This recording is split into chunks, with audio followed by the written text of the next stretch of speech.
Well, welcome back from our mini bye week, everyone, and welcome to the Coach McVay Show presented by Microsoft Surface Copilot plus PC with the head coach of your Los Angeles Rams, Sean McVay. I am J.B. Long. Good to see you. Good to see I you. know it wasn't your favorite weekend, but it's funny how misery loves company in the NFL. After your bitter Thursday night loss, the rest of the NFC West and even the Eagles and some other teams joined you in defeat and frustrating. I don't feel bad at all, but I think it was good to be able to get a little bit of an emotional reset. You don't want to sit on it. I'm excited to get back to work with the guys, and I'm optimistic. I'm encouraged, and I'm looking forward for us to be able to lean in. And I know we've got the right kind of guys. I know that there's an understanding of where we need to go and what we need to do to be able to give ourselves a chance to be able to finish some of these games. But we've learned a lot in these 5 weeks, and there's a lot of football left, but there's a lot of guys that I'm glad to be in the foxhole with them. Sure. If I summarize the first segment of this season by saying, all right, now I know that after 5 games, the Rams can beat anyone in their league, but they're also vulnerable enough to beat themselves on any week as well. Is that accurate, and how do you build off that from here? I think that's fair. I think the reality is you have tremendous respect. I think humility is only a day or a week away in this league, and you have to have tremendous respect for every single opponent that we come across. But when we are executing on a consistent basis the way that we're capable of, man, it's a pretty good movie. And it always comes back to people. I love these players. I love these coaches. I love the responses I've seen when things haven't always gone down the way that we want. We're going to lean into some of the things that have been consistent things, like this field goal operation, and get this thing figured out. Some of the things that we can do, whether it's defensively or offensively, but it always has been, always will be about people, and I'm excited about being in the bunker with these people, whether it's our players, our coaches, and I'm excited to get back, on the saddle and attack an opportunity to try to go get our 4th win against Baltimore. Sean, in some instances, in some places, accountability looks like a loss of opportunity, be that snaps or even a job. What does accountability look like for the Rams right now in this moment and this week as you prepare for Baltimore? Well, I think accountability looks like, clear communication from us as coaches in terms of what are the expectations, what are we asking them to be able to get done, whether that's the week of preparation, whether that's in-game adjustments, whatever that is. Are we providing clarity to be able to set our players up for successful outcomes? And then ultimately, are our players consistently delivering on their end of the bargain? We're in it together, but I think accountability means the security to acknowledge where your role or where you can help contribute to where we're trying to head, your 1/11th or your communication and clarity as a coach, some of your decisions that you're responsible for. And I think we're all in this thing together. That's the most important thing. I want us to be able to have the right vibe as we move forward, not be afraid to acknowledge some of the things that we can do better, but not let that take away our stinger to continue to swing and have the courage to go for it. It's kind of an organizational management topic that I think applies outside of football. And if I'm being candid, when I mess up, sometimes I'm a little timid with that next rep, or I shy away from it a bit. What I've always admired about your Rams is this is a place where people can make mistakes. Yeah. And they come back with a big swing. How do you foster that? How do you coach your coaches and your players to be those types of people? Well, I think it's the vibe. I don't know if it's anything that you can, your job is to inspire and impact, positive change and influence that as we move forward. And so that vibe, I've heard Nick Saban say this, and I think when you have negative experiences without correction, that leads to loss of morale. Well, so hey, when we have some negative experiences, let's apply tangible, solution-oriented things, then the fundamentals, the techniques, whether it's the decision-making that we feel like we all have a chance to be able to improve as we move forward so that morale isn't lost. And then let's have a clear understanding of, we might have fallen short in these 2 games, but let's acknowledge what the reality is. Let's lean into some of the good and let's acknowledge the things that we have to improve upon, with the courage to continue to swing and not be afraid of whatever that outcome is if we're trusting ourselves and the people around us. On this Monday, did you see any indication of the temperament your players brought back to the facility today? I do. They had the right vibe, and that's not anything that I don't take it for granted, but that's what I would have expected. We've got the right people on this bus. We've got the right kinds of people to be able to acknowledge, address, and have accountability for the things that they can improve upon. It always starts with, I want to make sure that I'm doing as good a job as I can of setting our players up for successful outcomes. And I know our coaches feel that way, and I think our players feel that from us. And then ultimately, how do we bond together to be able to go play our best ball when those opportunities present themselves? We're almost a week beyond the loss to San Francisco, so I don't want to dwell too much on that, but there are some things that I'd love to get clarity on. The first one is a punch-out versus a knockout blow. And as more and more defenders are taking these full swings at the football, Nate Landman, we've celebrated for doing it really well. Is there a point where a foul needs to be called for a shot to the head versus a shot to the ball? Yeah, I don't want to get into that too much. What I do know is that there's a point of emphasis that if you're in traffic and you don't have the offhand cover, you're going to leave yourself susceptible to those types of things. And, a good opportunity for us to be able to lean back in. Unfortunately, there was, major stakes that prevented us from being able to score in that moment. And who knows what that ends up leading to. But, those are hard ones, but got to get the offhand over there. I know that the focus is on Kyron, but I think both backs that you played the other night have had some ball security issues. Yep. How much does that complicate coming back this week and designing a game plan based on both of them? I think you lean in and you trust that, hey, we're going to do the next right thing. You trust that the intentionality on the fundamentals is going to be at a premium. Looking the ball in on a toss, securing the ball on the catch. There's always going to be fundamental things that we can lean into. There's been enough positive experiences, and unfortunately, we've had some negative ones that I've always seen the best responses through some of these challenging times, and these are just two people that you don't bet against. I know last Thursday I was thinking about the game against Philly at SoFi last week where there was a forward progress call on the field that was successfully challenged and overturned, and that led me to the nuance in the rule that I didn't realize had been added quietly in 22, that's normally not a call that can be challenged, but I guess if it's prior to or simultaneously with the defensive contact, that's a loophole. That's right. Did Dolac's hit on kick cover there not qualify Yeah, what for they that? said was they blew that play dead because they said his forward progress was stopped. So if I did challenge it, the ball would have to have come out before they would have deemed that forward progress being stopped, which wasn't going to be applicable there. And, we can go back and forth on how we see that one, but that was would have been a big play for us. We don't need to. I think we're in alignment there. But how about the play he made in the spot? And then I know you're banged up at linebacker with Omar, which you can talk about here, but is Shaun one of those candidates to step up and fill that void? He sure is. Him and Troy are the guys that we have on the active roster. We've got some capable guys on the practice squad. And so, as we're in the early parts of the week, we're working through exactly if Omar does miss, what does that look like in terms of our contingency plans. And how did he get his ankle and how long? He got it early in the game. He got it on, the 9th defensive snap that we had. He ended up playing through it. It's one of those deals that those high ankle sprains, you can maybe get through, but then once the reality of what's going on sets in, it was similar to Steve Avila against the Texans.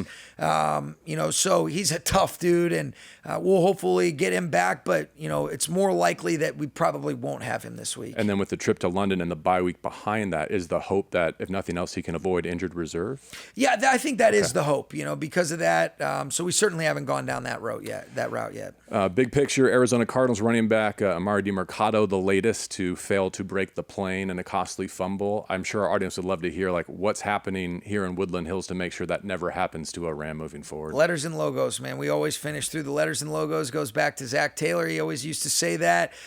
You show good examples of learning ops, and you hopefully are never one of those teams that you're teaching off of. Wow.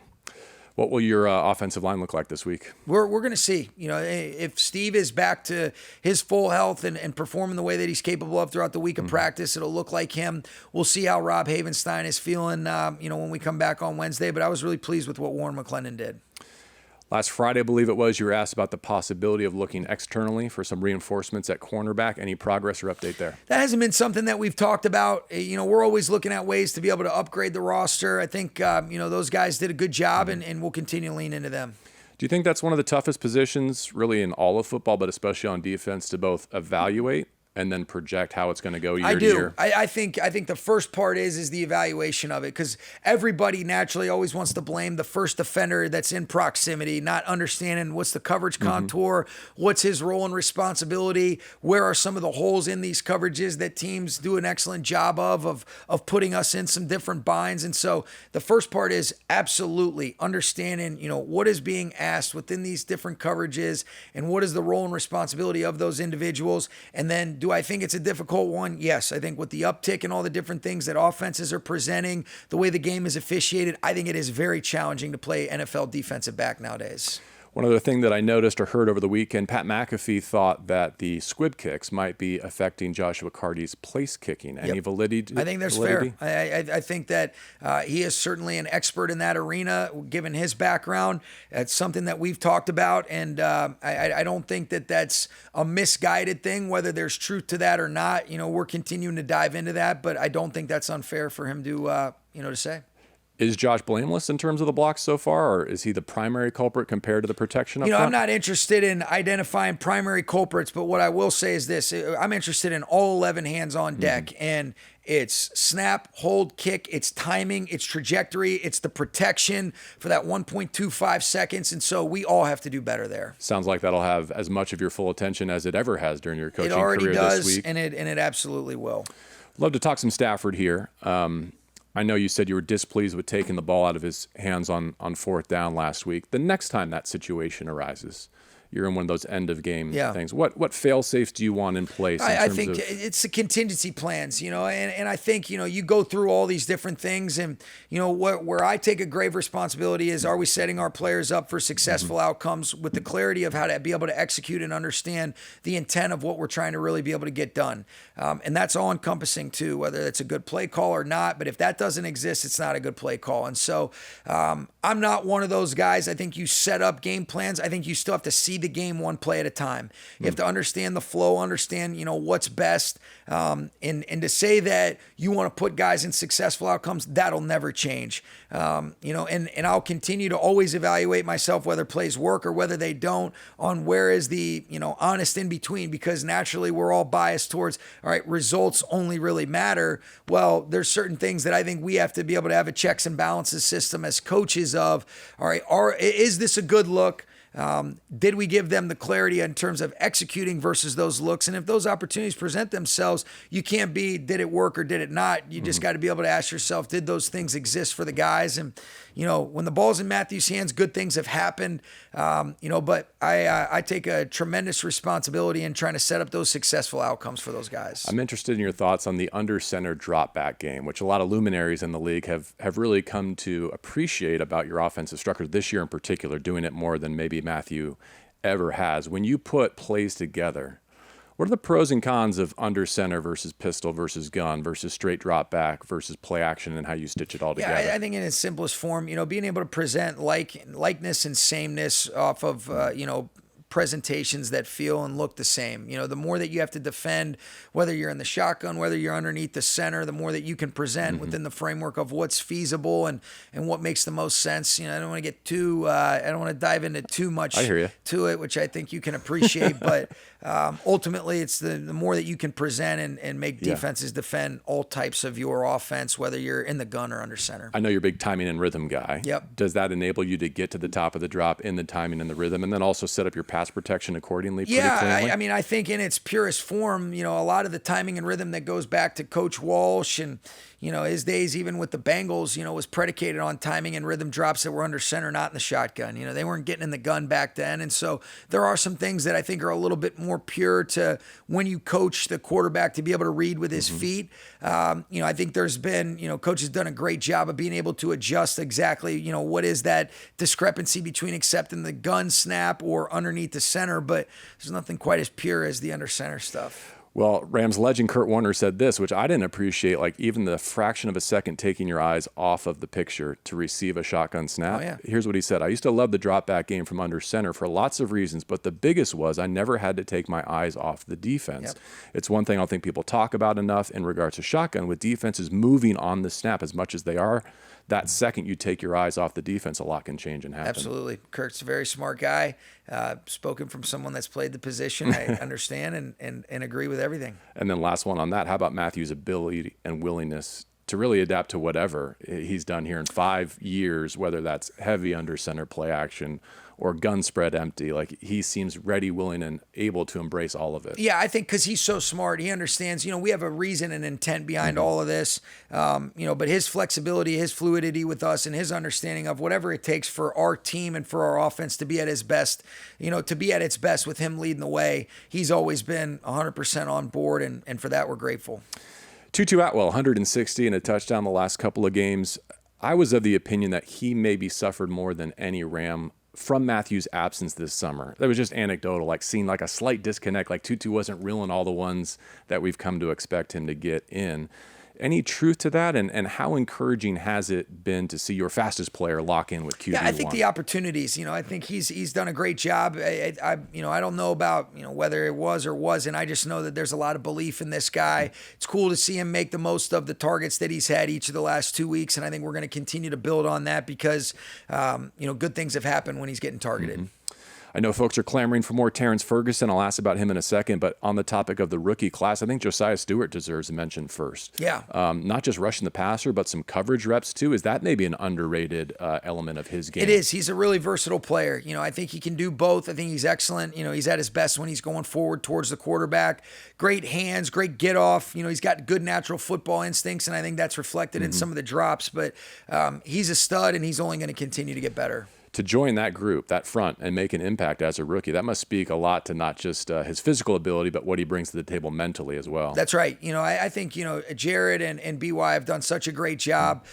Joe does an excellent job with that group, but whether you're looking at it, Des Johnson against Philadelphia or Nick Hampton, the last 2 games, and then obviously Josiah, I really like that group, and, they're big factors for us. How about the rookie slot fade? I know that was a big deal in preseason 3 at Cleveland, but to see it in primetime at SoFi it was cool. Stadium. He did a great job, and he went on some other routes where, the coverage dictated the ball to go elsewhere, but, he delivered, made a big-time contested catch on a 3rd down that we had to have for 21. It was big-time play, and, he's only going to continue to get better for us. I was thinking on the drive in this morning how no one understands the pain and the urgency of being 1-4 when you feel like you've got a contending roster better than the LA Rams, given where you've been the last couple of seasons. Is it easy to imagine the mood in Baltimore right now and some of the things they're saying and doing to turn their season around? Yeah, I think you understand. Here's what I do know. That's an incredibly successful, prideful organization with a bunch of great coaches and players.